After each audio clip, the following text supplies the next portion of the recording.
Waalaikumsalam warahmatullahi wabarakatuh. Yang saya hormati Bapak Reza selaku dosen pengampu mata kuliah belajar dan pembelajaran, serta teman-teman yang berbahagia. Pertama-tama marilah kita panjatkan puji syukur kita kepada Allah Subhanahu wa taala karena telah memberikan rahmat, kesehatan dan keselamatan sehingga kita dapat berkumpul di pertemuan Zoom hari ini. Di sini saya sebagai moderator akan membimbing jalannya diskusi. Rangkaian diskusinya yang pertama yaitu sesi pembukaan, yang kedua penyampaian materi dari kelompok 2, yang ketiga sesi tanya jawab, yang keempat yaitu sesi penyampaian dari Pak Reza, yang terakhir sesi penutup. Baiklah, langsung saja kita mulai seksi yang pertama yaitu pembukaan. Kita buka dengan mengucapkan basmalah bersama-sama. Bismillahirrahmanirrahim. Selanjutnya penyampaian dan penyajian materi dari kelompok 2 yang beranggotakan Hanifah Asma Ramadhani dan Langgeng Nitya Mazidah. Langsung saja kepada pemateri, waktu dan tempat disilahkan.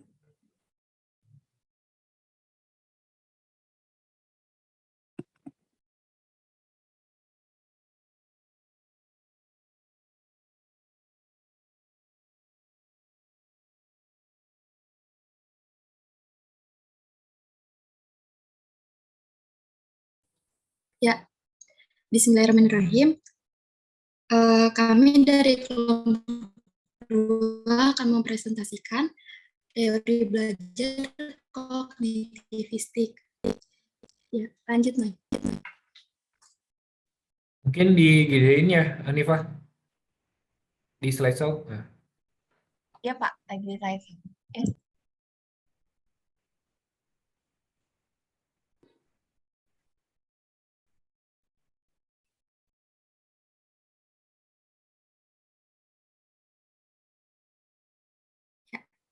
Selanjutnya, pengertian teori kognitif.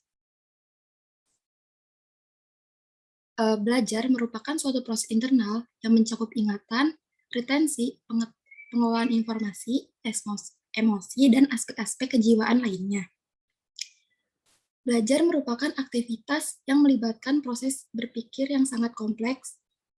Proses belajar terjadi antara lain mencakup pengaturan stimulus yang diterima dan menyesuaikan dengan struktur kognitif yang sudah dimiliki dan terbentuk di dalam pikiran seseorang berdasarkan pemahaman dan pengalaman sebelumnya.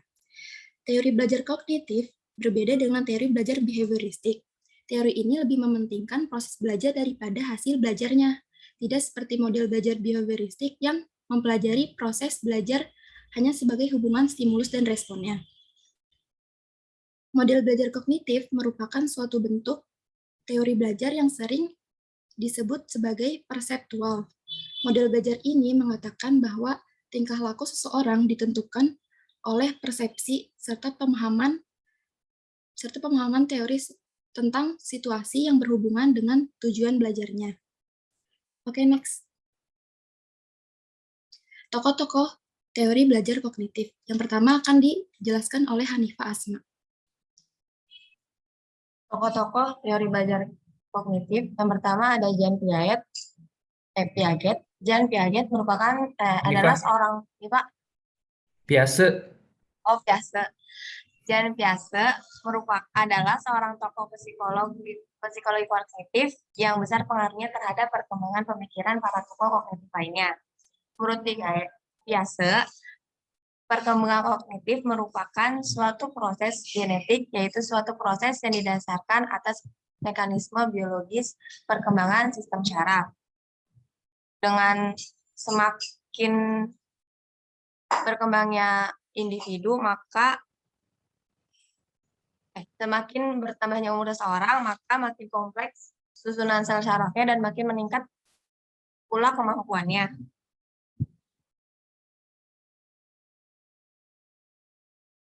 Menurut Piaget, setiap anak mengembangkan kemampuan berpikirnya menurut tahapan yang teratur. Tahapan-tahapan perkembangan kognitif menurut Piaget ada 4. Yang pertama, tahap sensori motor, berlangsung sejak usia 0 sampai 2 tahun. Yang kedua, tahap praoperasional, berlangsung saat usia 2 sampai 7 tahun.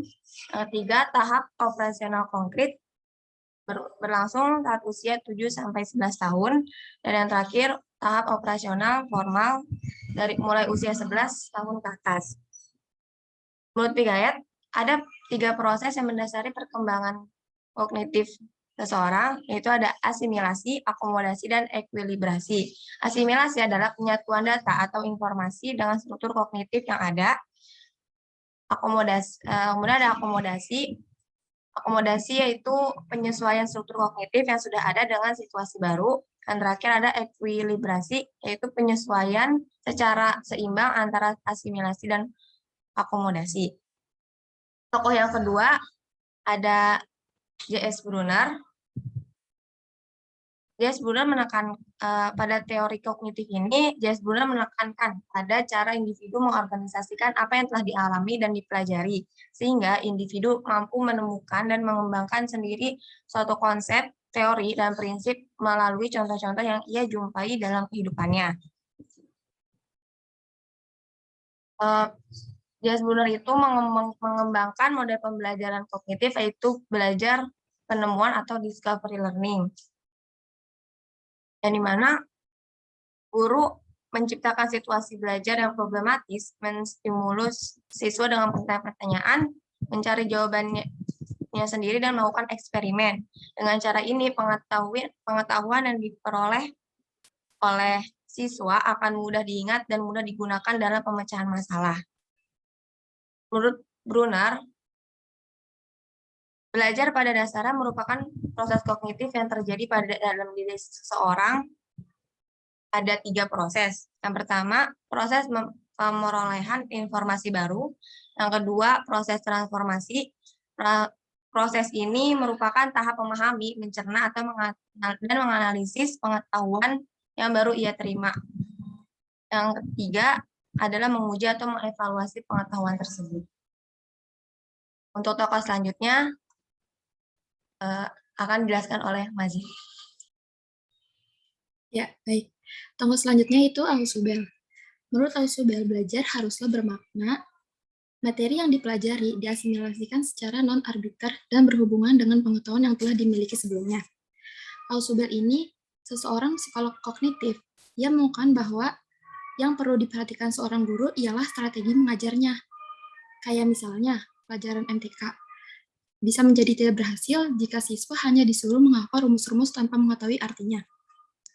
Tapi sebaliknya, bisa lebih bermakna jika murid diajari fungsi dan arti-arti dari rumus tersebut. Selanjutnya itu ada tokoh Gestalt. Menurut Gestalt itu, belajar adalah proses pengembangan yang didasarkan pada pemahaman atau insight. Inti dari belajar menurut Gestalt ini, bahwa objek peristiwa tertentu dipandang sebagai suatu keseluruhan yang terorganisir. Menurutnya, proses pengembangan yang didasarkan pada pemahaman atau insight. Nah, insight ini adalah pemahaman terhadap hubungan antar bagian dalam suatu situasi permasalahan. Teori Gestalt ini menganggap bahwa insight adalah inti dari pembentukan tingkah laku. Teori belajar menurut Gestalt ini pada dasarnya sebagai usaha untuk memperbaiki proses belajar dengan rote learning. Dengan pengertian, bukan penghafal. Karena yang terpenting itu mendapatkan respon atau tanggapan yang tepat. Ya, lanjut. Mulai.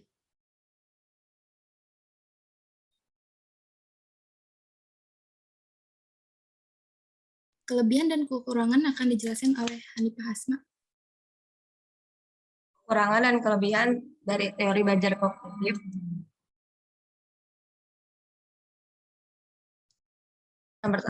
Kelebihan teori belajar kognitif adalah menjadikan siswa aktif dan mandiri. Kedua, membantu siswa memahami bahan belajar dan pelajaran yang lebih mudah, secara lebih mudah. Yang ketiga, membantu siswa memahami materi dengan mudah karena siswa sebagai peserta didik yang aktif dalam proses pembelajaran yang berpusat pada cara peserta didik mengingat, memperoleh, dan menyimpan informasi dalam ingatannya. Kekurangannya, yang pertama, teori ini tidak menyeluruh untuk semua tingkat pendidikan. Yang kedua, sulit dipraktikkan khususnya di tingkat lanjut. Yang ketiga, beberapa prinsip seperti inteligensi sulit dipahami dan pemahamannya masih belum tuntas. Selanjutnya, kesimpulan yang akan disampaikan oleh Nazif. Ya, kesimpulannya, belajar menurut teori kognitif adalah perubahan persepsi dan pemahaman yang tidak selalu berbentuk tingkah laku yang dapat diamati dan dapat diukur. Nah, teori ini menyatakan bahwa setiap orang telah memiliki pengetahuan dan pengalaman yang telah tertata dalam bentuk struktur kognitif yang dimilikinya. Proses belajar akan berjalan dengan baik jika materi pelajaran atau informasi yang baru beradaptasi dengan struktur kondisi yang telah dimiliki seseorang. Ya.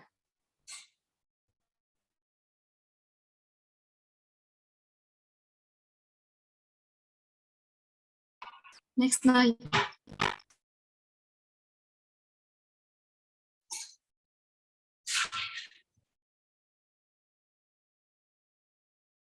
Ya, sekian dari kami. Dibalikan kepada moderator. Baiklah, untuk sesi tanya jawabnya, mungkin 3 penanya terlebih dahulu. Untuk 3 pertanyaan.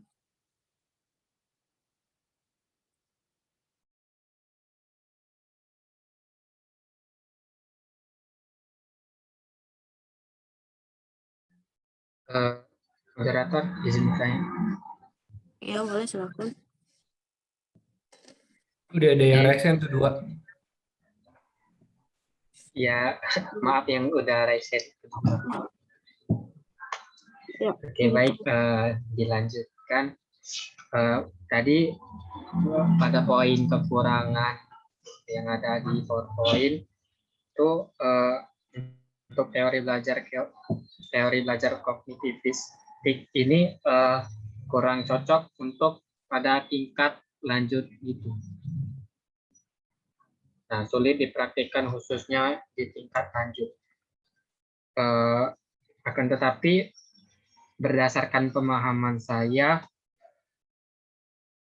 definisi dari teori belajar kognitivistik itu sendiri kan teori yang melibatkan proses berpikir yang sangat kompleks. Berarti seperti pada tingkatan kita pada bangku perkuliahan seperti sekarang ini, mungkin teori kognitivistik ini cocok untuk diterapkan. Pertanyaan saya, bagaimana tanggapan materi dalam hal ini? Apakah emang pada bangku perkuliahan seperti kita, seorang mahasiswa itu menggunakan teori belajar kognitivistik itu sulit untuk diterapkan? Bagaimana pertanyaannya? Apa sudah ditangkap materi?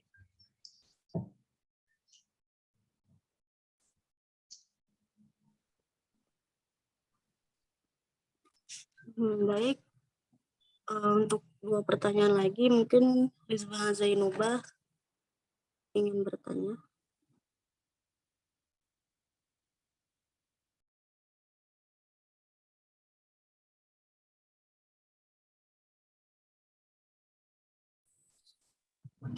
Ya, terima kasih Aisyah.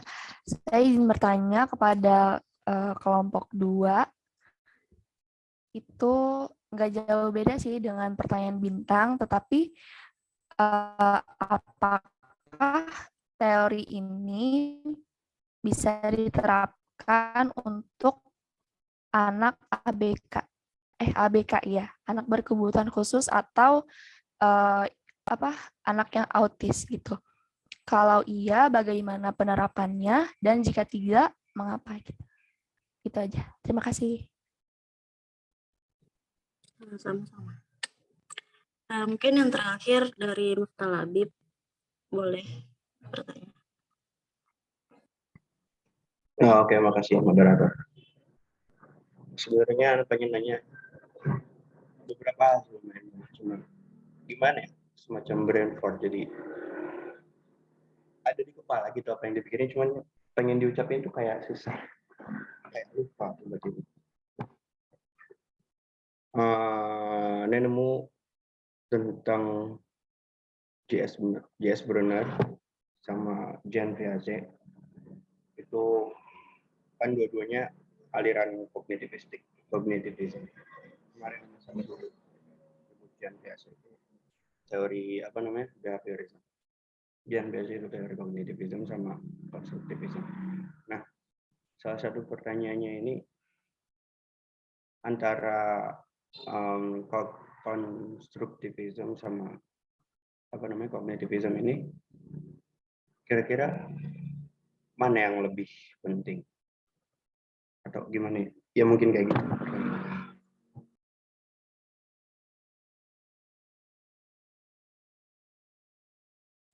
Maaf, Miftah, bisa diulang lagi nggak pertanyaannya? Skip aja dulu. Brain fart, ganti.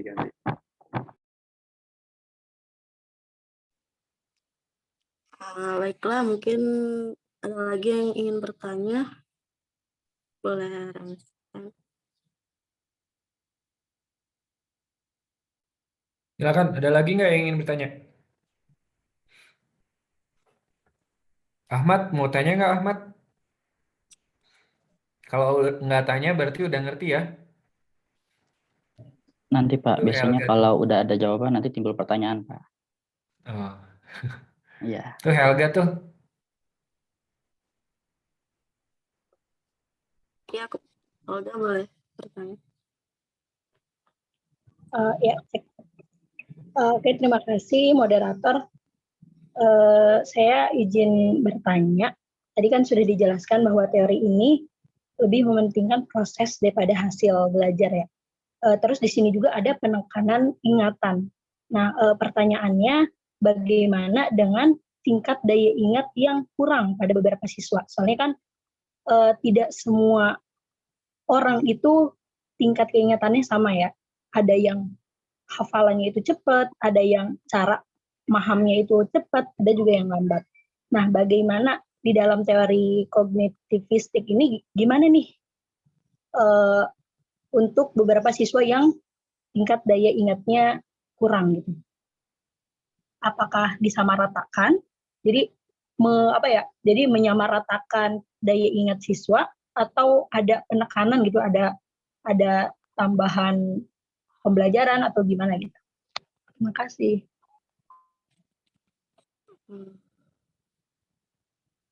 Mungkin cukup ya 3 pertanyaan dulu dari pemateri. Apakah sudah bisa menjawab?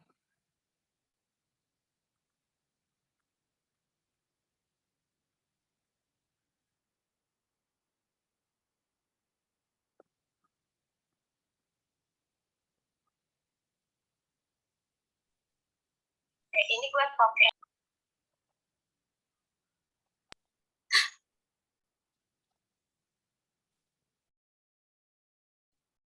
Ya, izin menjawab pertanyaan dari Helga Rizky.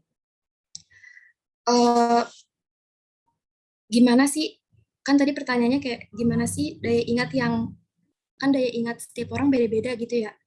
Nah, makanya di dalam teori ini tuh, kita tuh bukan jadi sebagai penghafal, kita tuh diajarin sebagai pengertiannya tuh sampai dalam gitu, bukan cuma hafal doang. Jadi kan kalau kita bisa ngerti suatu materi, itu bahkan hafal dengan sendirinya. Tidak perlu kita hafal pun, kalau kita paham, kita bisa gitu.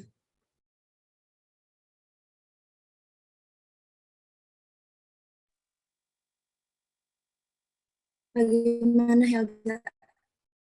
Ya, kan tadi bukan hanya menghafal ya, tapi kita juga memahami. Nah, maksudnya itu di sini kan memahami itu kan nggak semua otak bisa langsung memahami ya. Ada durasi waktunya. Nah, ada yang cepat dan ada yang lambat. Gimana nih bagi beberapa siswa yang cara memahaminya itu kurang gitu, atau cara memahaminya itu lambat. Gimana solusi dari teori ini? Mungkin saya ini ya saya konfirmasi lagi pertanyaan dari Helga itu adalah ketika ada anak-anak yang berbeda gitu kecepatan belajarnya itu di teori kognitif ini bagaimana gitu? Apakah kalau kemarin kan di behavioristik kan nggak dilihat ya perbedaan setiap anak tuh nggak dilihat, dia hanya melihat stimulus dan respon aja. Jadi mekanistik gitu, stimulusnya apa, responnya apa. Nah kalau di kognitif ini, teori kognitif ini gimana gitu? Mungkin gitu ya Helga ya pertanyaannya ya? Iya, betul, Pak. Ya, gitu maksudnya. Langgeng. Semoga langgeng ya.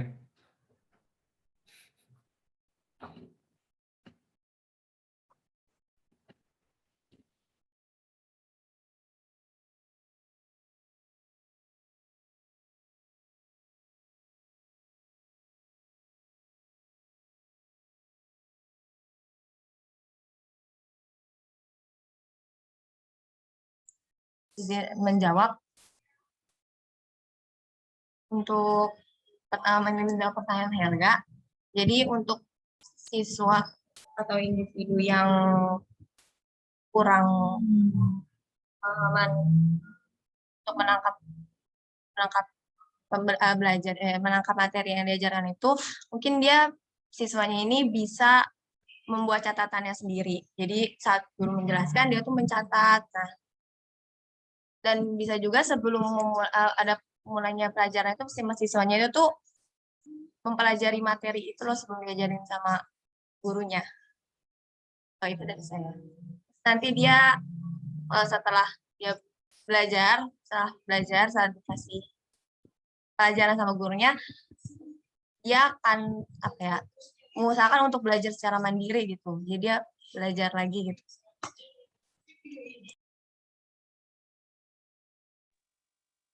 Terima kasih Hanifa. Bagaimana Helga?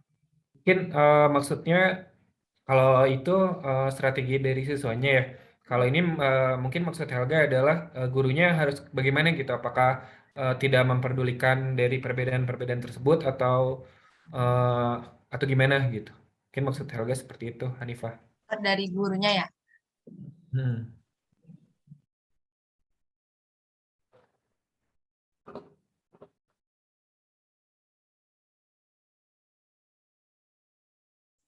Mungkin dari gurunya itu mengadakan pelajaran tambahan untuk siswa yang kurang gitu, untuk kayak gitu sih. Kalau enggak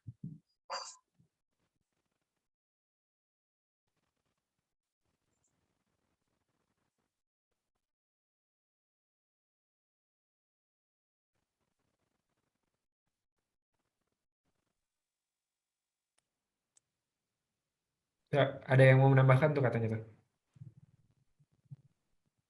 Ya, kepada Miftah boleh menambahkan. Terima kasih yang Miftah sama Lia tuh. Siapa dulu?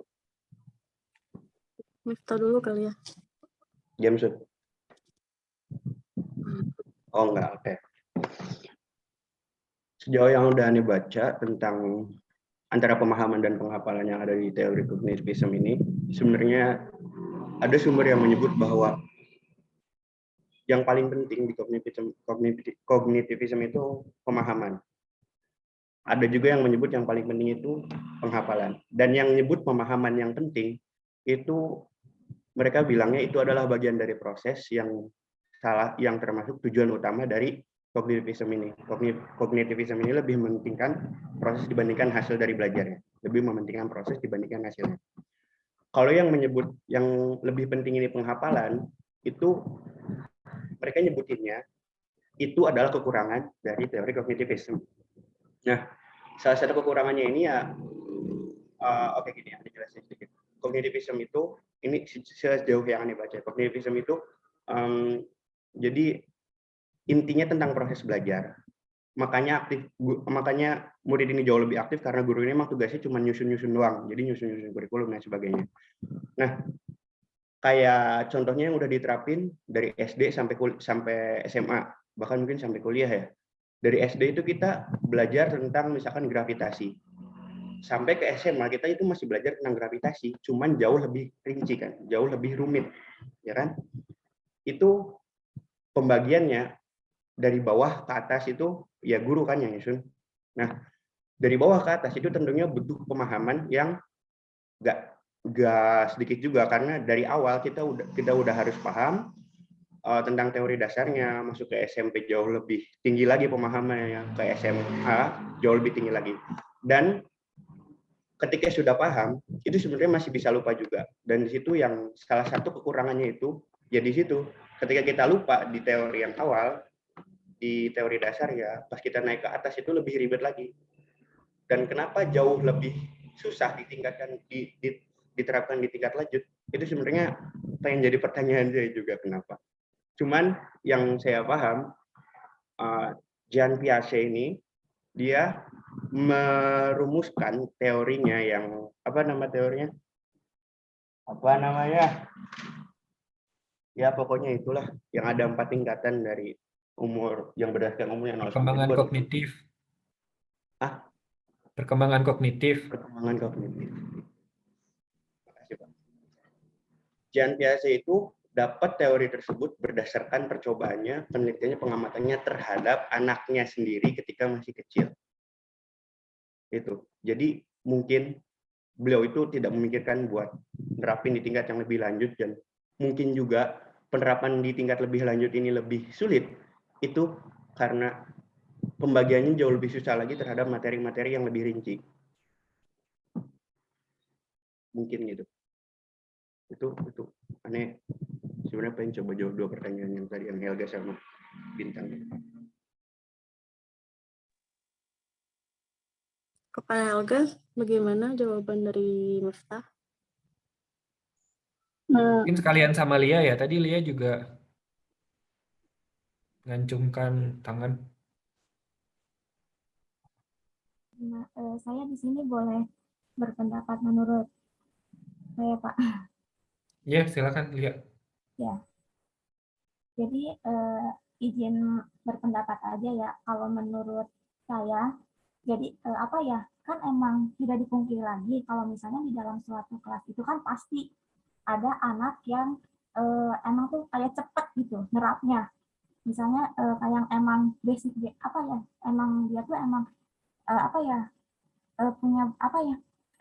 Pinter, emang pinter, bawaannya tuh emang pinter gitu. Jadi setiap guru nerangin ngasih materi dasar, nerangin, anak itu langsung nyerap, langsung bisa gitu ngerjain soal apapun bisa, ya kan? Nah, ada lagi anak yang walaupun dia udah belajar, udah apa ya, udah menyimak atau mendengarkan penjelasan dari guru, apa ya, tapi anak itu masih kurang paham, dia butuh lagi apa ya, mempelajari lagi materinya, nggak seperti anak yang satunya yang guru ngejelasin langsung nangkep, langsung tahu, langsung bisa gitu. Nah, di sini juga kan, nah walaupun yang tadi seperti dijelasin Mita, emang itu kekurangannya dari teori kognitif, di mana apa ya, hanya teori ini tuh hanya apa ya, menekankan ke pemahaman atau kemampuan mengingat siswa. Tapi di sini guru juga bisa apa ya, kayak merangsang, menyiasatinya dengan kayak apa ya, si anak yang lebih kurang pemahamannya ini, yang lebih apa ya, membutuhkan waktu untuk memahami pelajarannya, itu kita kayak dikelompokkan gitu. Misalnya kan ada anak-anak yang pintar. Nah, si guru bisa aja membuat kelompok. Jadi anak yang lebih kurang pemahamannya disatukan dengan kelompok anak yang misalnya tuh cepat pemahamannya. Jadi mereka bisa sama-sama belajar. Ya kan, walaupun behavioris kognitif ini apa ya, cenderung ingin ke siswa, tapi teori kognitif ini kan juga apa ya, kayak sama seperti behavioristik, di mana gurunya juga kan memegang peranan penting. Jadi si guru bisa saja membuat pembelajaran, misalnya seperti diskusi atau yang lainnya. Jadi si anak yang kurang pemahamannya ini bisa bertanya atau belajar dengan anak yang lebih cepat pemahamannya. Kan kalau misalnya kita belajar kelompok, itu kan lebih bisa meningkatkan pemahaman, dan guru juga bisa misalnya tuh memberikan tugas-tugas, terus si anak juga bisa lebih bertanya-tanya kepada gurunya, kayak gitu. Kalau menurut saya, kurang lebihnya mau dikoreksi.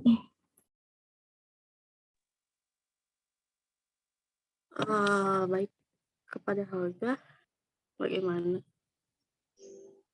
Ya, terima kasih teman-teman atas tanggapannya. Jadi kan sebenarnya emang di sini itu yang saya tanyakan tingkat ingatannya ya. Jadi bukan tentang hafalan atau pemahaman, tetapi tingkat ingatannya kan di dalam memahami dan menghafal itu pasti ada tingkat ingatan. Nah, berarti dari tanggapan teman-teman ini bisa disimpulkan, tolong dikoreksi kalau emang saya salah menyimpulkan, berarti tingkat ingatan setiap siswa itu merupakan ini ya, jadi dari bagian dari kekurangan teori ini. Karena kan setiap siswa itu enggak sama tingkatan keingatannya. Makanya kekurangan di teori ini yaitu gimana ya, sebenarnya masih belum nangkep sih dari jawabannya, cuma ya sementara ini aku nyimpulinnya begitu, cuma nggak tahu deh. Masih belum ini, Pak.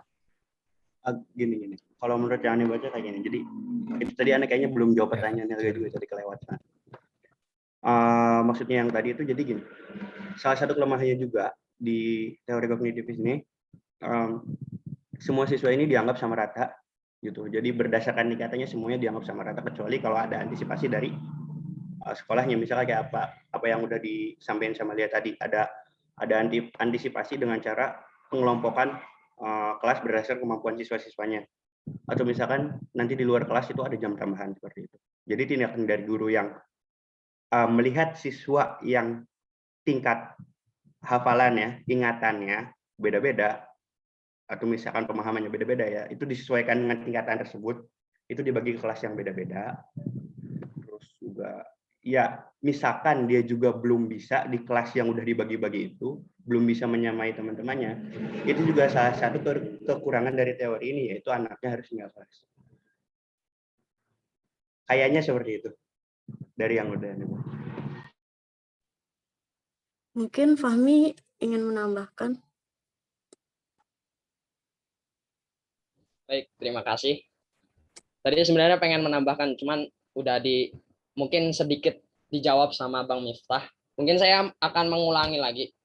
Ini menjawab pertanyaannya si Helga yang dia merasa kebingungan tentang teori kognitif ini, di mana menurut dia tuh kelemahannya karena ada tingkatannya tuh berbeda-beda setiap siswa kan.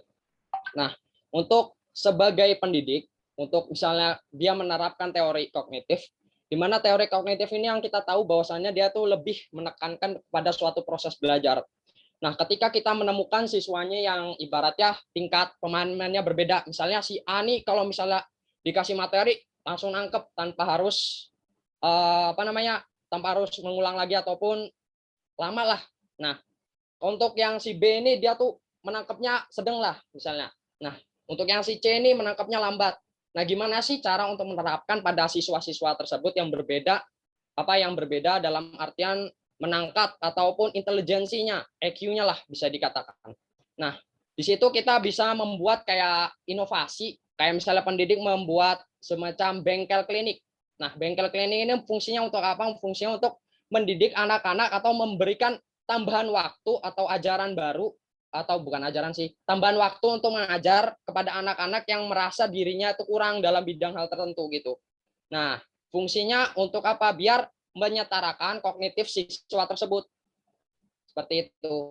Jadi untuk untuk yang intelijensinya berbeda-beda itu dapat kita inovasikan sendiri, atau dalam artian itu untuk pendidiknya itu harus bisa menginovasikan dengan cara ya membuat tadi seperti klinik ataupun bengkel pelajaran ataupun lain sebagainya yang bisa membuat peserta didik itu dapat menyetarakan dengan anak-anak yang ibaratnya yang memiliki intelijensinya kuat atau tingkat menghafalnya kuat. Nah, mungkin seperti itu aja. Ya, terima kasih Fahmi. Apakah Helga sudah puas dengan jawabannya? Ya, berarti solusi-solusi tadi itu solusi dari teman-teman atau emang dari teori ini ya? Teori kognitivistik gitu. Ya, supaya nggak supaya kita bisa membahas hal-hal yang lainnya ya. Kalau pertanyaan dari Helga adalah bagaimana teori behavioristik ini memandang perbedaan, justru mungkin tadi ada yang kurang ya, kalau saya boleh mengomentari dari presentasi, adalah bagaimana untuk melaksanakan teori teori kognitif ini di kelas gitu, bagaimana untuk mempraktekannya di kelas. Kan tadi baru teorinya, kemudian kelebihan dan kekurangan, tapi aplikasinya di kelas tadi kayaknya belum ya, apa saya kelewat? Kayaknya sih belum ya. Ya. Nah, itu prinsip-prinsip yang harus kita gunakan ketika kita menggunakan teori kognitif ini di kelas. Salah banyaknya ya, salah satu dari banyak maksudnya. Salah satunya adalah kita harus memperhatikan perbedaan individu ya. Perbedaan individu ini berkaitan dengan motivasi, kemampuan awal, tingkat retensi, dan itu semua harus diperhatikan. Beda dengan teori yang kemarin, behavioristik. Kalau teori behavioristik justru dia nggak peduli bukan nggak peduli, nggak diperhatikan. Kenapa nggak diperhatikan? Karena kan kalau teori behavioristik hanya melihat hal-hal yang bisa dikuantitatifkan aja ya, yang bisa dilihat, yang bisa diukur gitu. Kalau di teori kognitif ini justru nggak semua hal itu harus yang terukur gitu. Ada hal-hal yang nggak harus terukur. Nah, justru di teori kognitif ini justru diperhatikan perbedaan-perbedaan seperti itu. Jadi masukan-masukan dari teman-teman tadi itu juga benar gitu. Salah satunya adalah bagaimana kita mensiasati perbedaan-perbedaan tersebut. Nah, tapi justru jangan diabaikan gitu ya. Si perbedaan-perbedaan itu justru harus diperhatikan. Itu adalah salah satu bagaimana kita menerapkan teori kognitif ini di pembelajaran. Karena gini ya, ini walaupun beda-beda ya, setiap tokoh dia punya teori kognitif itu beda-beda, tapi intinya mereka itu ada satu kesamaan. Apa coba? Ada yang bisa nyebutin nggak?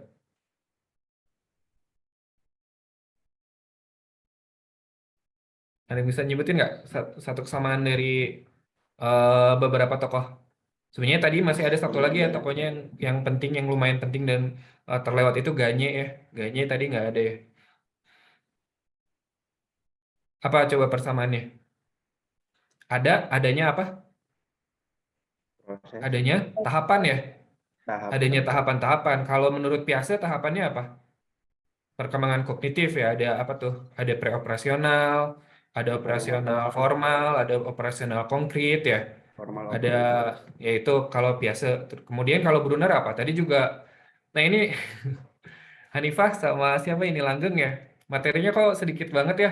Padahal teori kognitif ini jauh lebih banyak harusnya kalau dari segi bahasan harusnya jauh lebih banyak dari yang minggu lalu. Karena pendalaman setiap tokohnya sebenarnya agak banyak harusnya. Nah, itu kalau di Piaget. Kalau di Brunner, tahu nggak apa tahapannya? Ada tahapan enaktif ya, ada tahapan ikonik, ada tahapan simbolik. Walaupun dia beda-beda antara teorinya Piaget sama teorinya Brunner dan lain-lain. Ausubel, kalau Ausubel kan belajar bermakna dan seterusnya gitu ya. Walaupun itu beda-beda, tapi persamaannya adalah ada tahapan-tahapan gitu. Jadi si tahapan ini maksudnya gini, nggak harus semua orang itu kecepatannya sama gitu. Ya, maksud dari adanya tahapan ini nggak harus semuanya sama, tapi anak itu nggak bisa loncat tahapan gitu. Jadi yang dimaksud di tahapan-tahapan di teori kognitif itu gitu. Jadi nggak harus kecepatannya sama, tapi semua langkahnya harus terlewati gitu. Kalau misalkan di teorinya di teorinya Brunner misalkan dari enaktif dia nggak bisa langsung ke simbolik gitu. Dia harus melewati ikonik dulu. Semua orang itu harus melewati tahapan-tahapan itu. Nah, tapi kalau ngomongin orang per orang, kecepatannya nggak harus sama. Nah, perbedaan kecepatan inilah yang harus diakomodasi gitu. Jadi Hanifah ya di presentasinya harusnya bagaimana cara untuk mempraktekkan kognitif teori belajar kognitif ini di kelas, salah satunya itu, yaitu mengakomodasi pembelajaran dengan kemampuan individu yang berbeda-beda, seperti itu ya. Terus ya, move on ke pertanyaan yang lain. Ini diskusinya harus agak lama karena materinya sedikit tadi, Hanifah sama Langgeng. Ya, Pak. Ya, silakan pertanyaan yang lain apa yang belum dibahas? Risma, selanjutnya pertanyaan Risma, apakah teori ini bisa diterapkan oleh ABK? Menurut saya ini bisa. Caranya itu, jadi guru itu harus paham karakteristik ABK-nya tersebut. Nah, dari dia tahu karakteristik ABK-nya tersebut, dia bisa itu belajar ABK peserta didik yang ABK itu. Mungkin dari Fazidah ada yang mau tambahkan?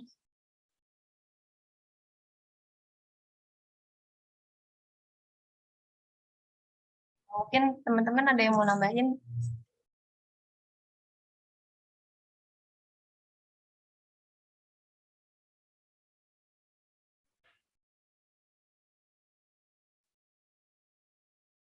Widya tuh, Widya Tama. Ya, izin menambahkan ya untuk pertanyaan yang ABK. Tadi kan pertanyaannya itu kan, apakah pembelajaran di tingkat sekolah ABK itu cocok nggak untuk teori belajar kognitif? Jadi sebenarnya itu anak ABK itu bisa menggunakan teori belajar ini dengan menggunakan metode visual. Kalau misalkan anak ABK gitu kan lebih ke visual kan, karena misalkan nih dia melihat gambar ini, misalkan nih gambar pemandangan, oh pemandangan tuh seperti ini. Jadi dia kalau misalkan dijelaskan, itu biasanya kadang susah gitu buat mengingatnya, jadi harus dikasih gambar.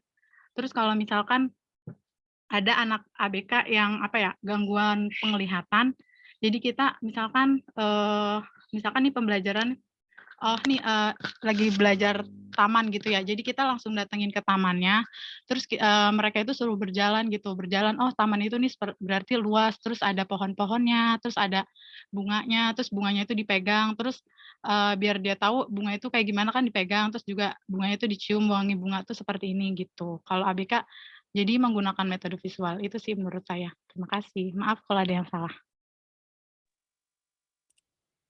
Ya, Dimaafkan. ini Alisa ingin menambahin mungkin.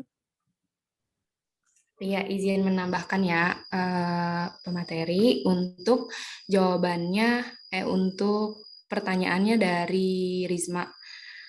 Ini bersinambung dengan pertanyaannya Widya. Menurut saya juga cocok, seperti yang dibilang oleh Hanifah. Karena apa? Karena menurut saya untuk anak ABK ini kan ibaratnya itu menanyakan proses pembelajarannya ya. Nah, kalau menurut saya itu kebebasan dan keterlibatan siswa secara aktif dalam proses teori kognitivisme ini diperhitungkan. Nah, dari prosesnya itu agar apa? Agar lebih bermakna bagi siswa. Nah, untuk menarik minat dan bakatnya mereka pun meningkatkan retensi belajar atau perlu mengkaitkan pengetahuan baru secara lebih sederhana ke kompleks. Contohnya kayak misal, oh si anak ini tuh untuk mengetahui atau bisa ini tuh dari prosesnya tuh kelihatan loh gitu. Nah, jadi bisa dibilang teori ini cocok untuk anak ABK gitu.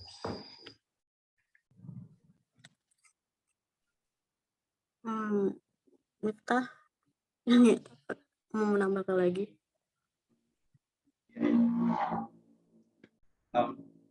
Terkait apa yang Widi sampaikan tadi, ini bukan nyalain, kalem, udah meletak serem.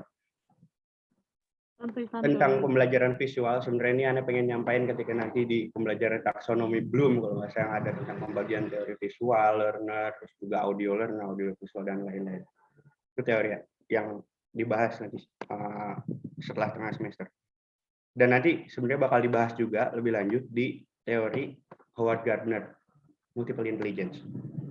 Bahwa pembelajaran visual, audio, dan audiovisual itu sebenarnya tidak ada. Ada yang berpendapat seperti itu. Salah satu jurnalnya Anda lupa, tapi sedikit tentang apa yang Howard Gardner kasih tahu, bahwa tipe-tipe kecerdasan yang dikasih ke orang, yang ada di setiap orang-orang itu sebenarnya bukan cara belajar orang. Atau misalkan gini deh, jangan fokus ke siswanya, tapi fokus ke pembelajarannya. Jadi bukan siswanya ini, dia ini pembelajar visual atau dia ini pembelajar audio atau audio visual, tapi tergantung materi pelajarannya yang dikasihnya itu apa, cara nyampeinnya itu apa, gitu. Gimana jelasinnya ya? Paham nggak? Paham nggak? Gaya? Ya. Jauh itu melenceng kayak gitu mah. Karena kan topiknya kan ABK bisa belajar bagaimana gitu kan. Omelin app. Gitu. Kok melenceng gitu. Itu maksudnya tadi itu ada tentang pembelajaran visual, audio visual gitu. Yang Ya tadi kan kalau ABK emang khususnya kan lebih mudah di visual. Gitu. Kalau cuma ngedengerin aja kan mereka juga ya jatuhnya jenuh. Kalau visual kan lebih ada ekspresinya gitu. Bukan masuk ke Howard Gardner, bukan ke sana-sana, Mir. Iya, ya intinya saya ingin menyampaikan bahwa tentang pembelajaran visual ini sebenarnya tidak ada, dan yang perlu dilihat itu bukan si ABK-nya ini, dia ini pembelajar visual. Jadi yang perlu diperhatikan itu materi pelajarannya, cara menyampaikannya adalah dengan cara visual dan lain-lain, atau audio atau apa gitu. Mungkin saya bisa sedikit meluruskan ya. Nah, tadi itu pertanyaan dari, ini pertanyaan siapa tadi? JJ, Pak. Ya, pertanyaannya itu tentang ABK ya. Tadi kenapa jadi visual, pembelajaran visual? Jawabannya Widya ya? Widya jawabnya apa tadi? Pak, saya Pak. Iya, Pak Miftah. Ingat, jadi tadi Widya tuh nyampein bahwa anak ABK itu lebih mudah untuk belajar secara visual kayak gitu. Oh iya, oh gitu, makanya kemudian Miftah ingin menginterupsi ya soal pembelajaran visual, gitu ya? Ya, sebenarnya yang disebutin Miftah juga memang ada betulnya ya. Memang yang dimaksud Gartner dengan multiple intelligence itu memang bukan cara belajar ya. Dan mengenai keefektifan cara belajar itu ada jurnal yang terbaru, ternyata memang nggak orang tuh nggak bisa dikotak-kotakan dengan cara belajar visual, kinestetis dan lain-lain. Yang jurnal terbaru memang seperti itu. Memang orang-orang itu sebenarnya tidak bisa dikotakan. Tapi mungkin itu pembahasannya di pembahasan di nanti ya, untuk yang multiple intelligence kali. Kita kayaknya bahas di situ lebih pas. Mungkin maksudnya ya nggak apa-apa. Mungkin memang kalau orang belajar tuh kayak gitu, gatal gitu. Kalau ada yang pengen diluruskan, biasanya memang harus langsung di diluruskan gitu. Memang seperti itu kalau namanya belajar. Ya nggak apa-apa, itu artinya kamu belajar gitu. Ya, tadi tuh apa ya pertanyaannya? Oh, yang ABK itu ya. Mungkin maksudnya Widya kenapa jadi visual itu ya karena misalkan yang ABK-nya ABK apa dulu tapi ya. ABK-nya kalau ABK-nya tunanetra juga nggak bisa ya kalau visual gitu ya. Ya mungkin disesuaikan, mungkin maksud Widya begitu ya Widya ya, atau bagaimana? Disesuaikan dengan dia kekurangannya apa gitu. Iya, betul, Pak. Nah, mungkin begitu ya maksudnya dari Widya. Izin masuk boleh, Pak? Ya, silakan Dharma Bintang bilangin.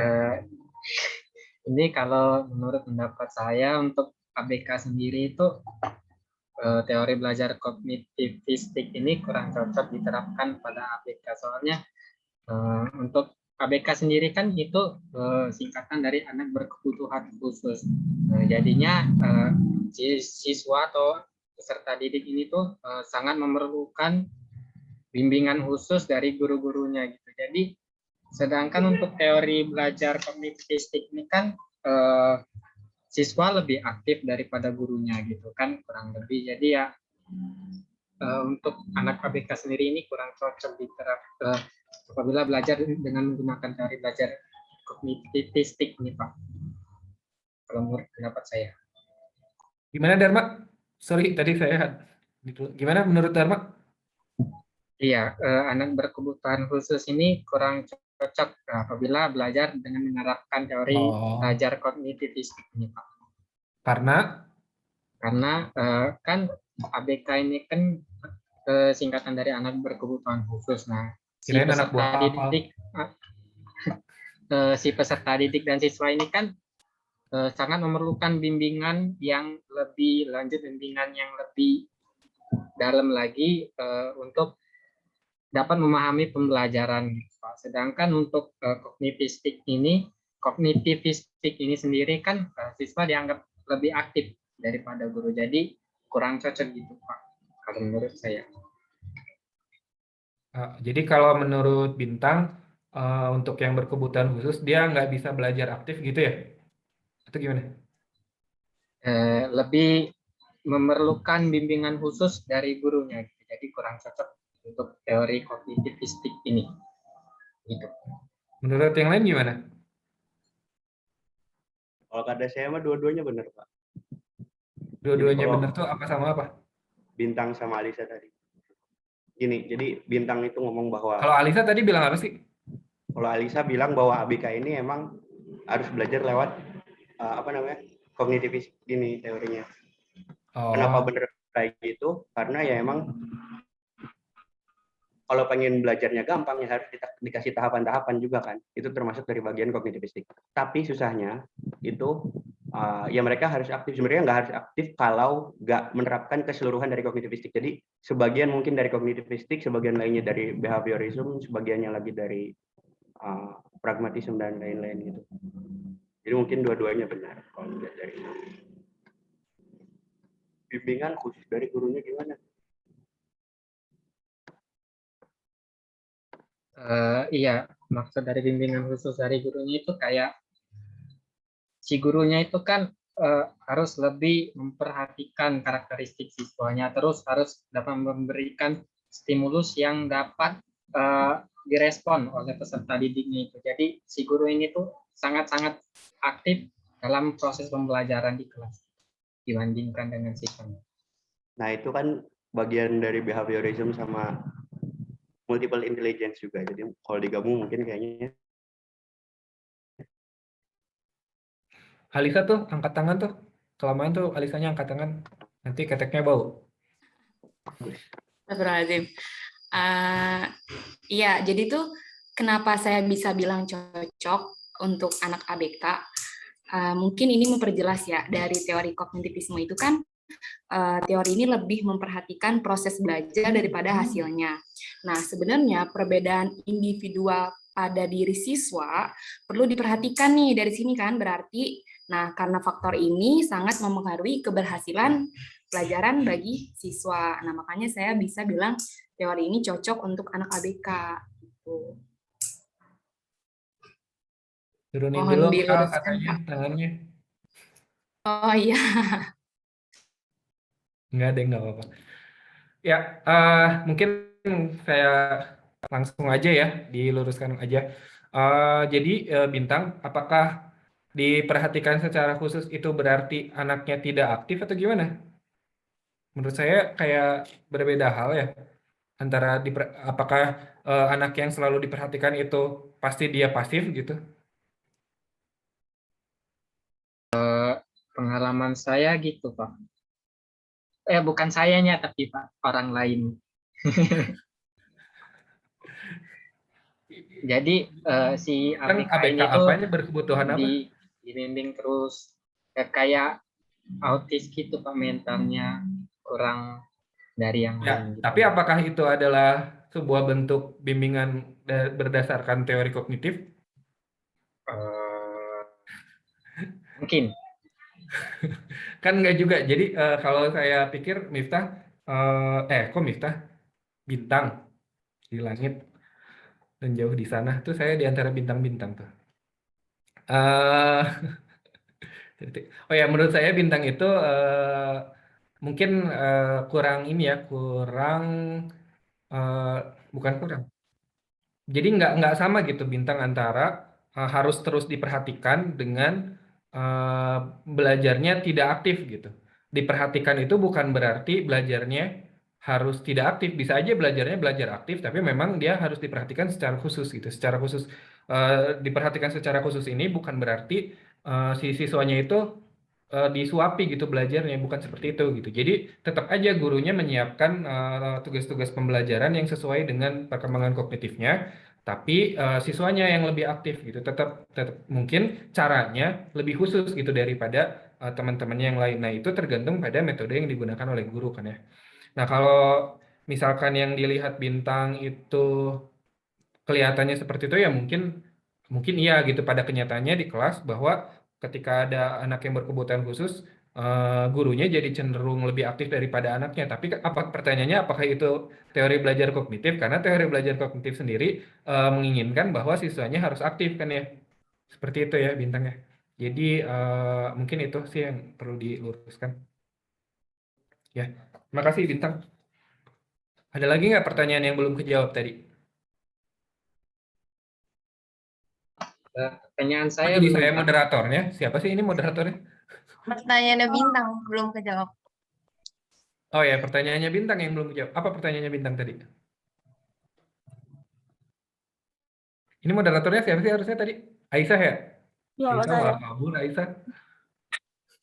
Makan Iya, gaji mungkin buta nih Aisyah nih. dari pemateri apakah bisa menjawab pertanyaan dari Bintang atau teman-teman yang lain? Pertanyaan Pertanyaannya Bintang Bintang. itu teori kognitif, Oh, apakah kenapa? cocok untuk diterapkan di bangku perkuliahan? Menurut Ya. saya cocok. Ya, langgeng.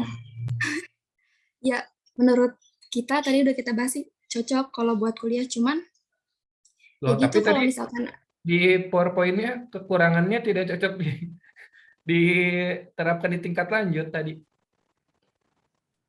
ya bisa, jadi bisa tidak cocok juga Pak, soalnya gimana ya, jadi kalau ada yang tertinggal, dia ya bakal tertinggal gitu. Kan kalau misalkan di SD mungkin bisa diperkelompok gitu ya, kayak yang tadi tuh. Tapi kalau di kuliah, kalau bagi orang yang lemah dalam pemahaman, dalam penghafalan, ya dia akan tertinggal dengan sendirinya. Jadi kalau mahasiswanya nggak aktif, dia Jadi, bakal, kata ya Miftah. bakal di bawah sendiri. Gitu sih Ulang menurut dulu, saya. kata Saiful. Hulwah tuh mungkin hulwah. Ayo Aisyah, moderatorin Ya. lagi.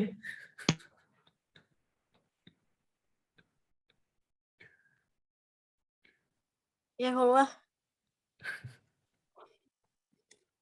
Iya kan kalau misalkan di tingkat lanjut atau kuliah itu kan guru udah nggak merhatiin mahasiswanya kan yang cepat atau yang lambat.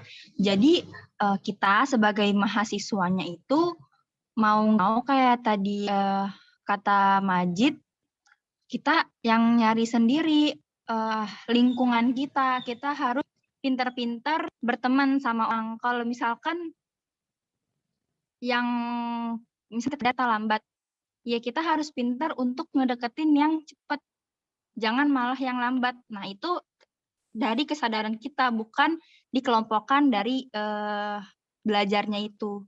Nah iya, jadi dari usaha dari gurunya. Iya. Jadi makanya nggak cocok karena itu kesadaran kita, bukan dari apa sih gurunya.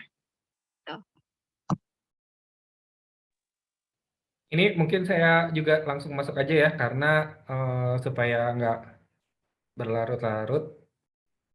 Hanifah sama langgeng ya. Jadi kalau kekurangan sama kelebihan gitu ya, ini buat pembelajaran buat kelompok lain ya di minggu-minggu yang akan datang. Nanti kalau nuliskan kekurangannya adalah bla bla bla, kenapa gitu? Kenapa kekurangannya itu? Kelebihannya adalah bla bla bla, kenapa? Nah, itu harus dijelaskan ya nanti ya. Jadi teman-teman juga nggak bingung. Nah ini Hanifah sama Langgeng ada nggak alasannya kenapa nggak bisa diterapkan di pembelajaran tingkat lanjut yang tingkat tinggi?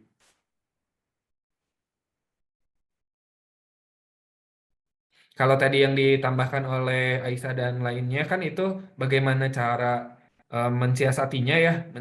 Tapi ini saya balik lagi ke pertanyaan intinya. Kenapa nggak bisa di tingkat tinggi teori belajar kognitif itu? Ada alasan khusus nggak kenapa kamu tuliskan seperti itu? Atau kamu dapat di internetnya gitu?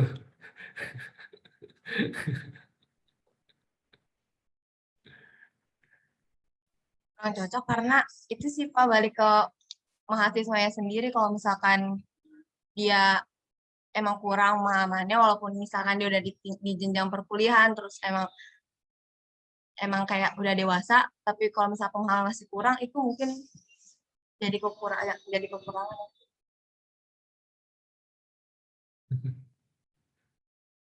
Ya, kalau kalau menurut saya justru nggak gitu ya, karena kan si teori Piaget itu sendiri dia sampai umur 18 tahun kan. Si teori perkembangan kognitif artinya guru itu harus memfasilitasi kognitif siswa sesuai dengan tahap perkembangannya dari umur 0 sampai 2 hingga sampai yang terakhir itu adalah 12 sampai 18 tahun kan. Artinya semua harus difasilitasi gitu. Kalau dibilang nggak cocok untuk yang tinggi juga enggak kan tetap difasilitasi. Mau yang tinggi yang berbeda adalah tugas perkembangannya beda gitu. Tugasnya beda karena menyesuaikan dengan perkembangan kognitifnya gitu. Gimana sih teorinya Piaget sendiri, Hanifah? Sama siapa Langgeng? Perkembangan bisa nggak dijelaskan secara secara eh, secara umum gitu? Perkembangan kognitif itu gimana kalau menurut Piaget?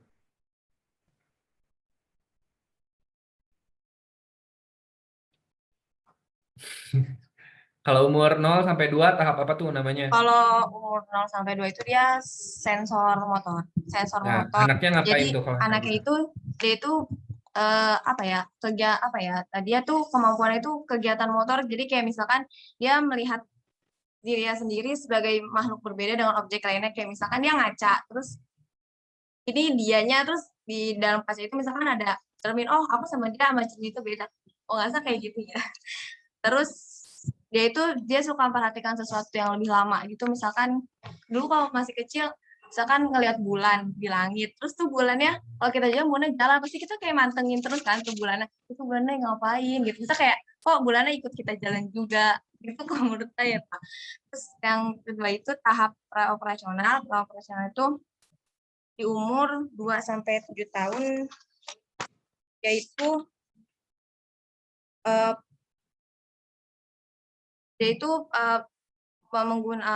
perkembangan itu menggunakan simbol atau tanda bahasa tanda itu buat belajar. Contohnya itu kayak yaitu mengklarifikasikan suatu objek secara tunggal mencolok. Dia kayak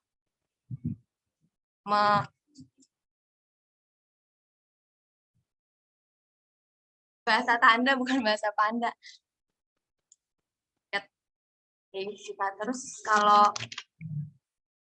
Terus dia itu di usia segitu dia tuh bisa ngumpulin barang-barang menurut kriteria yang benar nyusun sesuatu gitu. Terus kalau tahap praoperasional konkret itu yaitu dapat apa ya dia tuh dapat Ya, intinya dari umur 0 sampai umur 18 itu anak-anak ya, berarti kalian tuh udah bukan anak-anak karena udah lewat 18. Dari 0 sampai 18 itu perubahannya gimana kecenderungannya? Kecenderungan belajar itu gimana? Kecenderungan kognitif orang tuh gimana? Iya benar, dari yang dari yang konkret ke yang logis. Abstrak. Ya. Kalau umur 0 sampai 2 atau 2 sampai 7 gitu, bisa nggak kamu ceritain tentang atom, tentang galaksi kayak gitu-gitu, bisa nggak? Nggak bisa, kenapa? Karena dia harus yang konkret dulu kan ya. Sampai SD juga sampai usia SD sebenarnya dia masih konkret gitu. Jadi kalau diceritain kalau SD itu udah operasional konkret kan, jadi dia udah bisa memanipulasi objek gitu ya, udah bisa memanipulasi objek, tapi dia masih harus berbentuk konkret. Tapi kalau udah 12 sampai 18, dia udah bisa berpikir abstrak. Artinya, contohnya gini, kalau usia di bawah masih di tahap operasional konkret, kalau kita bilang A itu lebih B itu lebih besar dari A dan C itu lebih besar dari B. Berarti C lebih besar dari A. Kira-kira ngerti nggak kalau masih di operasional konkret? Belum ya, belum ngerti, kecuali kalau bendanya kita lihatin.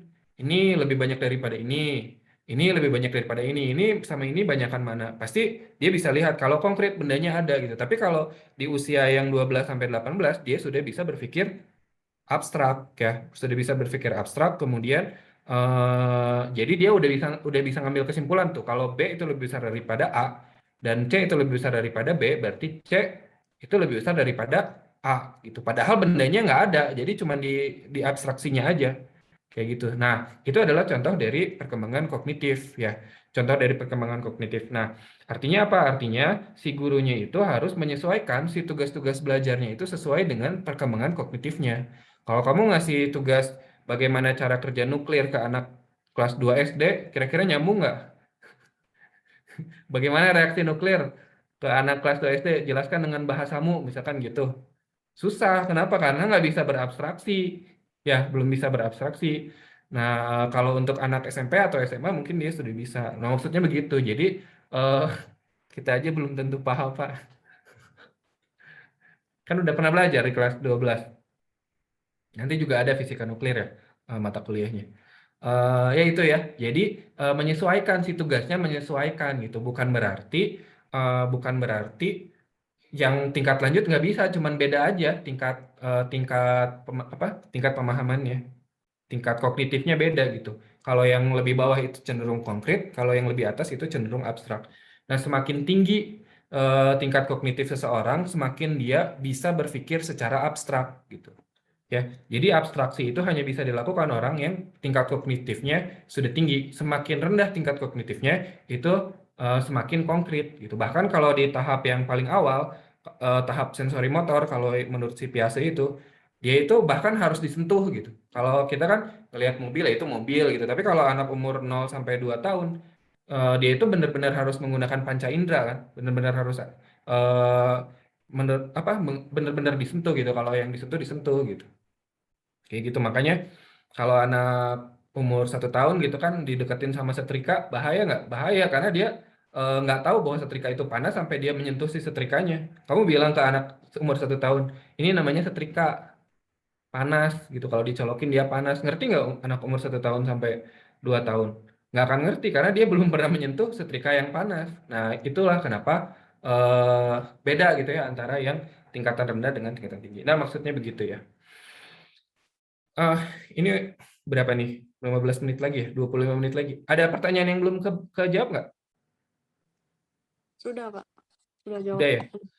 Nah, ini Hanifah ya sama Langgeng ya, menurut saya materinya kurang. Ya, materinya kurang karena ini teori kognitif ini cukup banyak, tokohnya cukup banyak. Dan setiap tokoh itu pendalamannya, kalau yang kemarin, behavioristik, walaupun tokohnya juga sama banyak, tapi mereka cenderung mirip-mirip kan. Nah, sedangkan kalau teori kognitif ini dia ada pendalaman-pendalaman yang harusnya dibahas gitu. Contohnya kalau di Piaget, menurut Piaget belajar itu seperti apa sih? Tadi nggak dibahas ya? Terjadinya proses belajar itu kalau apa? Kalau menurut Ausubel, kalau apa? Kalau menurut Brunner, kalau apa? Nah, nanti mohon untuk pemateri-pemateri selanjutnya ya, mohon diperdalam. Intinya gini, jangan sampai di ruangan ini ya, di ruangan Zoom ini ada yang lebih pintar dari kamu gitu. Kalau bisa kamu lebih pintar daripada dosennya pas presentasi itu. Jadi saya yang malah nanya ke kamu gitu. Harusnya sampai kayak gitu ya. Nanti ya untuk yang presentasi berikutnya ya. Nah, contohnya kalau di Piaget itu kan belajar itu terjadi kalau ada akomodasi dan asimilasi kan ya. Jadi tahapan belajar kalau di Piaget itu ada akomodasi, ada asimilasi, dan penyeimbangan atau ekuilibrasi ya, ekuilibrasi. Jadi ada asimilasi, ada akomodasi, ada ekuilibrasi. Nah, jadi intinya gini, kan kalau di pembelajaran behavioristik dia nggak peduli, bukan nggak peduli ya, sekali lagi bukan tidak peduli, tapi tidak memperhatikan proses kan ya, tidak memperhatikan proses, dia hanya stimulus respons secara kuantitatif.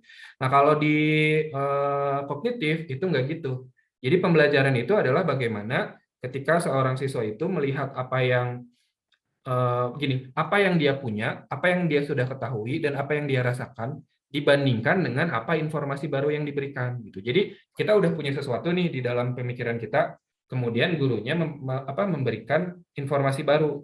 Nah, kalau antara apa yang kita pikirkan dengan informasi baru itu match, nggak ada konflik kognitif, nah itu nggak akan terjadi kegoyahan gitu. Dalam keseimbangan kognitifnya nggak akan terjadi kegoyahan, anaknya justru nggak akan belajar kalau kayak gitu. Anaknya nggak belajar. Kamu kalau saya bilangin, kalau saya punya ini casan, saya jatuhin, dia jatuh ke bawah. Kamu belajar sesuatu nggak? Nggak kan? Kan kamu udah tahu. Ya, kamu udah tahu tentang gravitasi. Kalau saya bilang ini, kalau saya jatuhin, dia bakal jatuh ke bawah. Ya kamu udah tahu, itu nggak akan terjadi proses belajar. Proses belajar itu justru terjadi ketika ada konflik kognitif. Kamu udah punya pemikiran, kemudian diberikan informasi lain. Nah, informasi lain ini ternyata ada pertentangannya dengan pemikiran kamu. Disitulah kamu ada kesempatan untuk belajar. Nah, kesempatan untuk belajarnya kalau apa?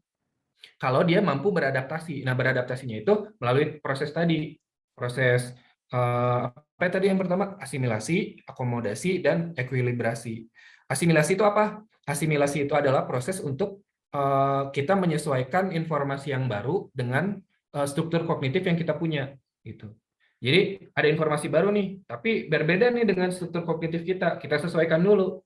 Oh, ini tuh ternyata begini. Jadi kita masukkan ke struktur kognitif kita itu dalam bentuk yang sudah kita paham gitu. Contohnya apa?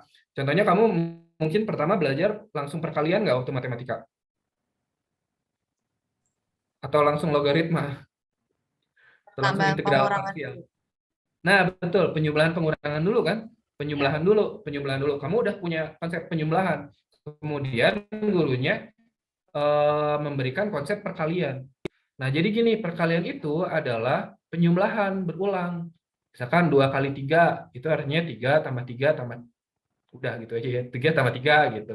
Atau 2 kali 5, atau 3 kali 5, berarti 5 tambah 5 tambah 5. Nah, artinya si siswa itu mengasimilasi. Saya sudah punya konsep penjumlahan, kemudian ada konsep baru perkalian. Nah, perkalian kan beda dengan penjumlahan. Nah, sama dia diasimilasi, oh ternyata perkalian itu penjumlahan, tapi penjumlahannya berulang. Itu namanya adalah asimilasi. Bisa dipahami nggak asimilasi?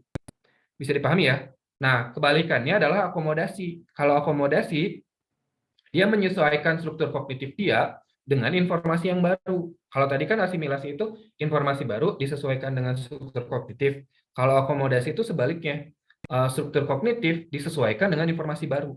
Nah, contohnya apa? Contohnya ketika kamu udah belajar tentang perkalian, kemudian gurunya ngasih soal, nih kalau misalkan 75 kali 25 gimana? Nah, kamu udah belajar kan tentang perkalian, nah, kemudian ada informasi baru. Nah, kamu sesuaikan, oh sekarang ini juga perkalian, tapi perkaliannya banyak. Kalau tadi kan cuma 2 kali 5, nah ini perkaliannya banyak. Nah, artinya kita udah punya sistem kognitif atau struktur kognitif, udah punya struktur kognitif, kita sesuaikan struktur kognitif itu dengan informasi yang baru, dengan soal gitu, dengan kalau di contoh yang matematika tadi. Nah, itu namanya proses asimilasi dan akomodasi. Jadi kalau asimilasi menyesuaikan informasi baru dengan struktur kognitif kita, kalau akomodasi menyesuaikan struktur kognitif kita dengan informasi baru. Nah, kemudian yang ketiga tahapannya adalah ekuilibrasi atau bahasa Indonesianya ya penyeimbangan antara akomodasi dengan asimilasi. Nah, harus dibuat seimbang supaya tujuan pembelajarannya itu tercapai. Kalau nggak seimbang, contohnya kamu belum belajar apa-apa langsung dikasih soal kayak mata kuliah praktikum ya. Nah, langsung kasih. Tapi kan mata kuliah praktikum kamu belajarnya di fisika dasar.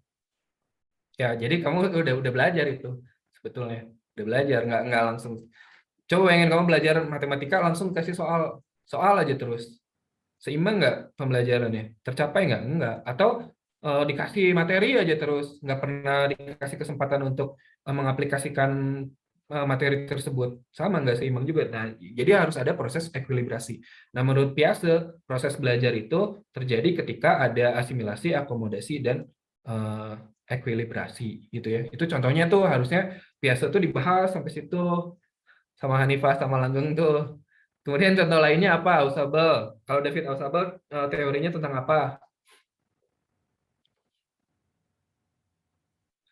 Ayo yang lain juga boleh dibantu tentang belajar apa?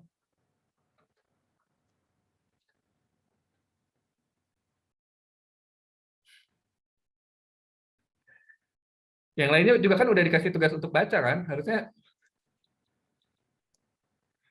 Nah, maksud saya gitu ya. Maksud saya ngasih tugas dulu itu adalah supaya yang mau presentasi udah baca, yang mendengarkan juga udah baca. Jadi sekarang tuh tinggal berantemnya doang gitu. Maksud saya gitu biar perkuliahannya seru. Kalau cuman perkuliahannya nerima materi lagi mah buat apa kan ya? Maksudnya kamu juga bisa baca sendiri gitu, bisa lihat dari YouTube, bisa baca sendiri dari buku. Harusnya sekarang tuh tinggal berantemnya doang. Ada perbedaan-perbedaan pendapat kita adukan gitu. Pengennya sih gitu kalau saya ya perkuliahan itu. Kenapa? Karena kamu tuh udah di luar dari tahapan Piaget tadi. Piaget kan sampai 18 tahun. Kamu kan udah lebih dari 18 tahun. Artinya udah bukan anak-anak. Pembelajarannya udah pembelajaran orang dewasa. Ausubel apa? Belajar? Masih di mute, Hanifah? Nah, bermakna ya. Belajar yang bermakna itu belajar yang seperti apa sih kalau menurut Ausubel? Belajar bermakna itu adalah ketika si siswa itu bisa menghubungkan informasi baru dengan struktur kognitif yang sudah dimiliki. Itu namanya adalah belajar bermakna.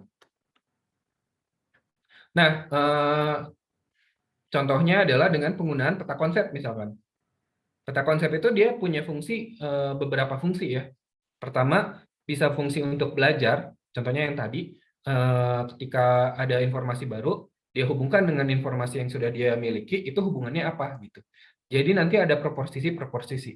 Tahu nggak proporsi itu apa? Ya, betul. Proporsi adalah hubungan antar konsep. Karena nggak ada yang jawab, saya jawab sendiri ya. Jadi yang namanya proporsi itu adalah hubungan antar konsep. Jadi bagaimana siswa itu menghubungkan materi baru atau informasi baru dengan struktur kognitif yang sudah dimiliki itu dengan menggunakan proporsi. Proporsi itu adalah hubungan antar konsep. Hubungan antar konsep itu adalah dua konsep, kemudian dikasih garis hubungan kalau di peta konsep ya. Kemudian kamu kasih garis, kemudian kamu kasih relasinya apa. Contohnya Dharma sama Aisyah ada relasinya nggak? Misalkan Dharma pacarnya Aisyah gitu. Nah, itu namanya proporsi karena kita punya dua konsep, Dharma dan Aisyah, dan kita punya satu relasi, pacar gitu misalkan. Atau pacar nggak kesampaian juga boleh lah.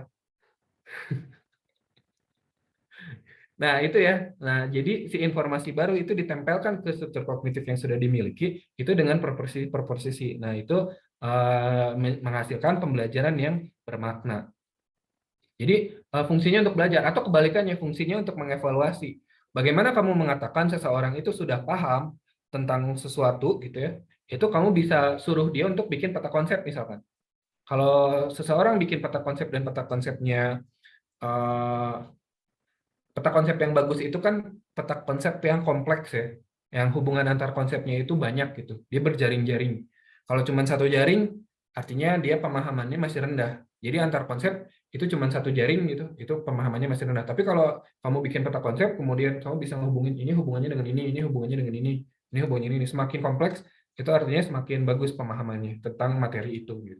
Nah, jadi si peta konsep itu sendiri bisa digunakan untuk mengevaluasi apakah seseorang telah menguasai tentang suatu informasi atau belum. Jadi si peta konsep ini punya, bukan cuma peta konsep ya, bisa bermacam-macam. Ada peta konsep, ada mind mapping, itu beda ya. Mind mapping sama konsep map itu beda. Tokohnya juga nanti beda. Nanti juga harusnya sih tadi diperdalam juga sih ke situ juga biar lebih asik gitu.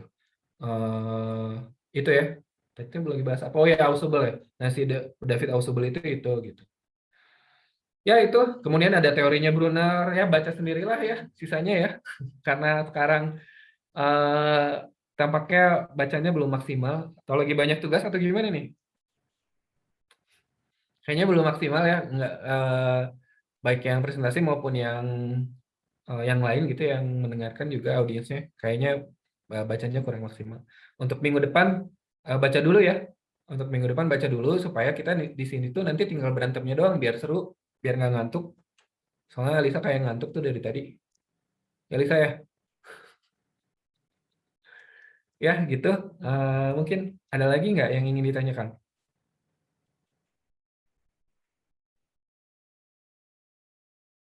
Saya Pak, Ya silakan Miftah. Jan Piaget sama si apa namanya Bruner kan ini salah satu yang nemuin teori yang mempelopori teori kognitivism, sama satu laginya konstruktivisme. Aneh bingungnya yang mana yang pertama kali mereka temukan, soalnya aneh pas nyari-nyari di Sumber itu lumayan susah pas nyari Jan Piaget itu yang muncul. Ya kognitivis aja, yang muncul konstruktivis aja. Kalau pas nyari Jerome S. Bruner yang muncul mahasiswa di Jepang, repot, Pak. Jadi Nah, kira-kira yang mana sebetulnya yang muncul apakah si Piaget-nya sendiri menyatakan ini loh kognitif gitu? Itu gitu atau enggak? Oh enggak tuh Pak, saya nggak tahu. Saya kira Nah, dia sebetulnya kita kan yang mengklasifikasikan ya. Kita yang mengklasifikasikan, oh ini masuknya ke kognitif. Karena ada kesamaannya ya. Ada kesamaannya, yaitu adalah menunjukkan proses. Tapi untuk tahunnya sih mungkin saya juga nggak hafal ya. Mana dulu yang ditemukan, saya juga nggak hafal. Mungkin nanti kita bisa baca-baca lagi lah soal itu ya. Berhubungan dengan mana yang ditemukan terlebih dahulu. Nah, intinya untuk teori-teori yang akan dibahas di minggu depan, kenapa Nur pusing pulpennya sampai di untuk di minggu depan, jadi gitu ya, dari semua teori, misalkan teori apa minggu depan bagian apa? Ya, minggu depan teori apa gitu kan, nanti tokohnya ada banyak, nanti jangan cuma dipaparkan. Kalau dipaparkan mah kan kita juga bisa baca sendiri-sendiri. Jadi yang namanya presentasi itu, kamu menunjukkan apa sih yang ingin kamu presentasikan gitu. Jangan, misalkan ya, kamu punya data, kemudian inilah data, jangan kayak gitu. Tapi kalau kamu punya data, nah Bapak Ibu inilah datanya, nah bisa kita lihat dari data ini, ada kecenderungan A, ada kecenderungan B, ada kecenderungan C, jadi kamu simpulkan gitu. Jangan kamu ngasih data doang, terus orang-orang suruh nyimpulkan sendiri-sendiri, ya nggak ada gunanya dong presentasi. Ya udah kita baca sendiri-sendiri aja.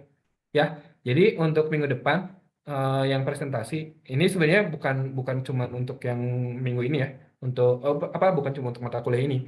Kamu kalau presentasi di mata kuliah apapun atau misalkan presentasi penelitian, skripsi dan lain-lain kayak gitu ya. Jadi kalau punya data, punya ya data gitu, kamu bantu simpulkan dong si penontonnya, si audiens yang kamu bantu simpulkan dari semua data ini kita bisa ambil kesimpulan bahwa bla bla bla gitu. Contohnya kayak tadi ada banyak nih teori-teori, tapi ada kesimpulannya satu, bahwa dia memperhatikan proses, contohnya kayak gitu. Kalau kemarin kan ada banyak nih teori-teori, tapi dia ada kesamaannya, yaitu hanya stimulus dan respon. Kayak gitu. Jadi kitanya juga, oh iya benar ya. Kayak gitu. Jadi presentasi itu yang nonton tuh, oh iya benar gitu. Ada ada ininya gitu, ada tambahannya selain yang udah dia baca gitu. Atau mungkin ada perbedaan dengan kesimpulan dia, nggak apa-apa itu nanti biar diperdebatkan gitu, biar seru. Karena saya suka keributan. Nah, gitu mungkin. Ya, silakan. Ada lagi nggak? Kalau nggak, mungkin ditutup aja ya, moderator ya. Gosip baru, guys. Nggak Dharma itu sebenarnya ke Vivi sih kayaknya. Pak, kognitivis kalau buat orang-orang yang jenius kayak gimana ya Pak ya? Contohnya kayak ada anak yang katanya IQ-nya itu lumayan luar biasa, terus dia tiba-tiba loncat kelas. Nah, kalau menurut teorinya Piaget, justru sejenius apapun seorang anak, dia itu tidak bisa meloncati perkembangan kognitifnya gitu. Jadi dia bisa lebih cepat untuk belajar dari yang lain bisa, tapi dia tidak bisa lompat gitu. Ngerti nggak? Jadi dari tahap katakanlah dari tahap preoperasional, dia nggak bisa langsung ke operasional abstrak gitu. Nggak bisa. Mungkin dia bisa lebih cepat dari yang lain, iya. Tapi Untuk loncat itu nggak bisa kalau menurut teorinya Piaget ya. Kalau menurut teorinya Piaget bahwa dia nggak bisa loncat. Jadi kalau dari preoperasional harus ke operasional konkret dulu. Baru dari operasional konkret baru ke operasional abstrak. Kayak gitu. Nah, untuk masalah kecepatan ya itu perlu treatment khusus dari gurunya ya, perlu treatment khusus dari gurunya, tapi tetap mengikuti tahap perkembangan dari si anaknya gitu, tahap perkembangan kognitif dari anaknya. Ya, jadi lebih cepat bisa ya, karena kalau kamu baca-baca di berbagai sumber itu tahun-tahunnya beda-beda loh. Ada yang bilang contohnya preoperasional, ada yang bilang tadi kalau menurut Hanifah dari tahun umur berapa? 4 sampai 7 ya? Ada 4 sampai 7, ada yang bilang 2 sampai 4. Itu beda-beda kalau ngomongin tahunnya. Tapi kalau untuk tahapannya itu semua sama. Tahapannya itu harus mengikuti tahapan-tahapan yang seperti itu. Ya. Jadi ini juga mungkin nyambung dengan yang Dharma ya tadi ya. Dharma bukan sih? Yang tadi ya, bahwa bedakan antara dia cepat atau dia lompat gitu. Kalau lompat nggak bisa kalau menurut teori dari kognitif. Kalau menurut teori kognitif itu nggak bisa. Misalkan kamu bahas filsafat dengan anak kelas 5 SD. Kamu bahas deh sama anak kelas 5 SD yang paling pinter ya. Yang dia bisa ngitung berapa kali berapa gitu. Tapi kamu bahasnya filsafat. Kamu ngerti nggak bahwa eksistensialisme adalah ini, postmodernisme adalah ini? Kan itu sangat abstrak sekali ya. Mungkin kamu yang mahasiswa aja nggak ngerti. Mungkin nggak semuanya ngerti gitu soal hal-hal yang abstrak seperti itu. Nah itu nggak bisa kalau menurut teorinya Piaget, sejenius apapun anaknya gitu, sejeniusnya apapun. Jadi dia pintar, tapi dia masih di tahap kognitifnya dia gitu. Dia pintar tapi masih yang pre-operasional. Dia pintar tapi yang operasional konkret gitu.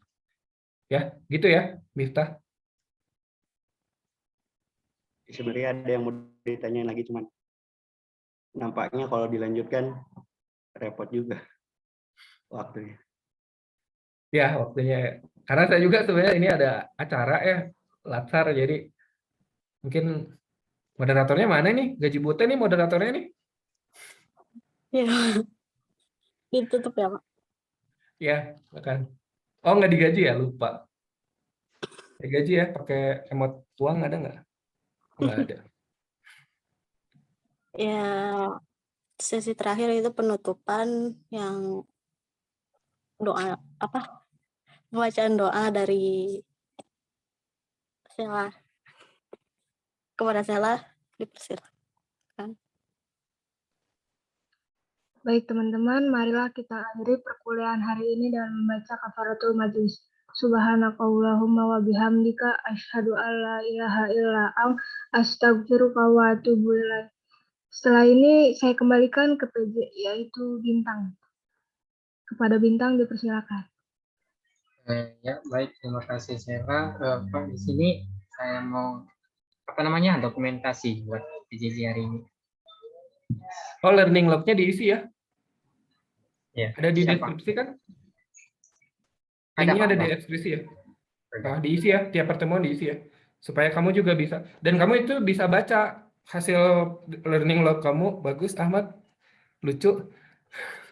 Kamu bisa baca learning log kamu nanti di email. Kan itu ada feedback di email. Kalau kamu nanti mau ujian atau mau UAS atau mau tes, kan bisa baca-baca lagi hasil belajar kamu itu. Selain dari rekaman ya. Udah fotonya? Mumpung saya lagi terbang. Belum, Pak. Ini. Oke, baik. Persiapkan gaya terbaik kalian. 1, 2, 3. Baik. Untuk yang slide kedua. 1, 2, 3. Oke, sudah Pak. Dilanjutkan pada moderator. Iya, udah, Pak. Udah? Udah, Pak. Ya udah berarti. Udah ditutup kan ini ya? Udah, Pak, tadi baca doa. Oh ya udah. Jadi kalau udah baca doa ditutup ya? Yaudah ya, makasih semuanya ya. Moderator tolong Sama-sama, ditutup Pak. itu maksudnya. Yaudah, end meeting.